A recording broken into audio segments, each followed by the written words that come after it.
नमस्कार मेरे प्यारे भाई एवं बहनों, तो आप सभी का स्वागत है आपका अपने परिवार स्टडी फॉर पर्पस में। और आज के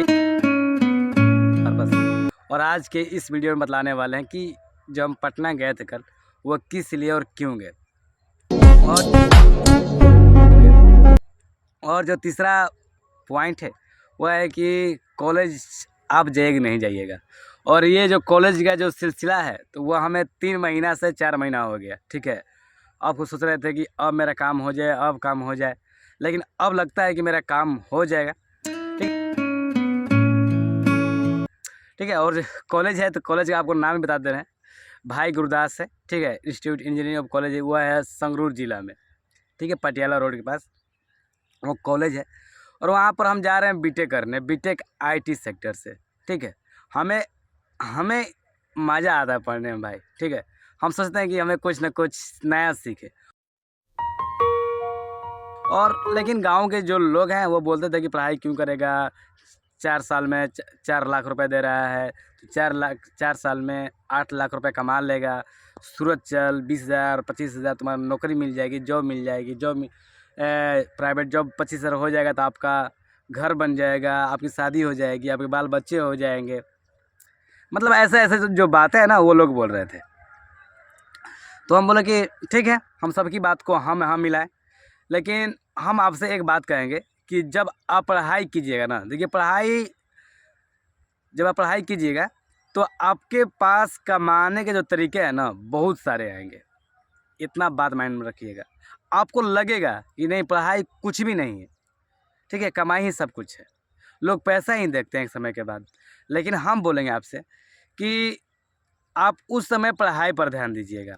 हाँ, किसी की भाई की मजबूरी बन जाती है, बहुत ज़्यादा मजबूरी बन जाती है, उनको कमाना ही पड़ता है।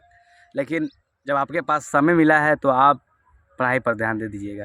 क्योंकि हम वैसे से लोग से बात किए हैं जो भी कमा रहे हैं, अच्छे ढंग से रुपए कमा रहे हैं, मतलब 25-30 हज़ार कमा लेते हैं।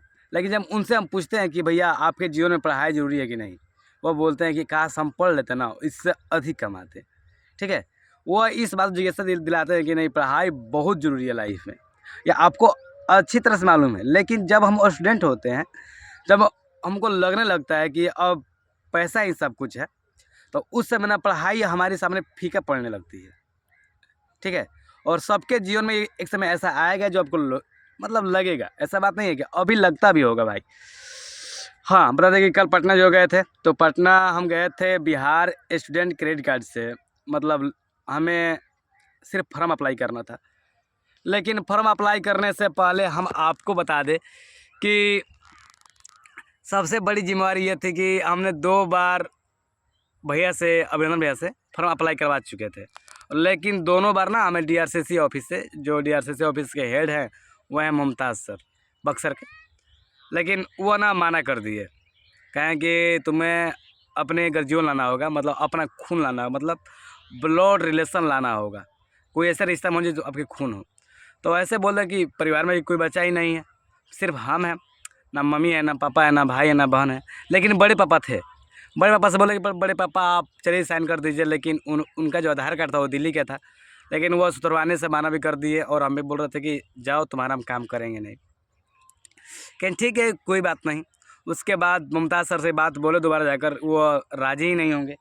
तो वो बोले कि अब राज़ी नहीं होंगे तो तुम्हें वंशावली बनानी होगी किसी के नाम से, जिससे आपको गर्जीवन दिख सके। तो हम क्या किए ना, तो उनकी बात सुनकर घर पर आए।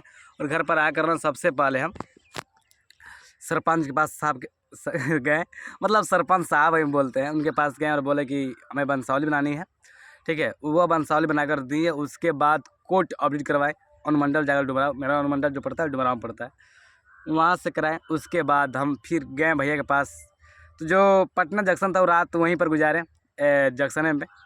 ठीक है, और विभिन्न प्रकार की माइंड सेट हमारे अंदर आ रही थी, थॉट आ रहा था कि कुछ ना कुछ अलग किया जाए। हमें भी लग रहा है कि नहीं, कमा लिया जाए बेहतर होगा। लेकिन ये जब पढ़ाई मज़ा आ रहा है तो पढ़ाई क्यों नहीं करें। बिहार स्टूडेंट का जब बनाने आप जाइएगा, या किसी कॉलेज की जब आप लोन लेने जाइएगा, तो आपको आवेदक में किसी न किसी का मांगेगा जी, गर्जियन लोग। अगर आपके माँ बाप हैं तो बहुत अच्छी बात है, लेकिन ना होंगे तो वह ज़रूर आपसे कहेगा। उसके बाद हम गए तो वह फॉर्म अप्लाई हुआ। उसके बाद आए पटना, पटना से आरा, आरा से देवरार भूषण के पास। ठीक है, खेत दूसरे में बैठे पास हुए आए हैं तो यहीं पर आज हैं। और बाहर आए, कल का जो दिन था बहुत अच्छा था, वीडियो लेकिन बना। अब हमें क्या करनी है, अब लग रहा है कि जो कॉलेज का सपना है वो धीरे धीरे पूरा हो रहा है और हमारा लोन मिल जाता है तो हम बहुत ही अच्छे जगह पे चल जाएंगे, पढ़ाई भी करेंगे, बहुत ढंग से पढ़ाई करेंगे। हम सोचते हैं कि जब सोचना ही है तो छोटा क्यों सोचे, क्यों ना कुछ बड़ा सोचा जाए। मैं हमेशा बड़ा सोचता हूँ, जो हमको लगता है असंभव है उससे संभव करने का प्रयास करता हूँ हमेशा। हम सब लोग सोचते हैं कि कमा ले जाए, मेरे जितने दोस्त थे सब कमाने भाग गए, लेकिन हमको लगा नहीं हमें पढ़ाई करनी चाहिए, बीटेक करनी चाहिए, बीटेक आईटी सेक्टर से। तो आईटी सेक्टर नहीं था, हमें सीएससी लेना था, लेकिन भैया बोला कि आईटी भी भैया कम बजट है ना तो आईटी सही है, ले ले तू। तो आईटी हमको लेना पड़ा कि उससे बोला कि ठीक है ज्ञान अर्जित हो जाएगी तो कुछ ना कुछ तो ज्ञान अर्जित होगा। जब ज्ञान अर्जित हो जाएगी तो बहुत बातें। तो आज के इस वीडियो में इतना ही बात करते हैं, लेकिन मेरा पटना जाना सफल हुआ। अब हमें जाना होगा बक्सर। बक्सर जाना भी सफल हो जाए ना भाई, दिल खुश हो जाएगा। चलिए मेरे प्यारे भाई, मेरी प्यारी बहना, मेरे प्यारे भैया, मेरी प्यारी दीदी, मेरे प्यारे माँ बाप के समान जितने भी लोग हैं इस वीडियो देख रहे हैं, तो आप लोग के पैर छू के प्रणाम। हम भी हुआ। ठीक है, धन्यवाद।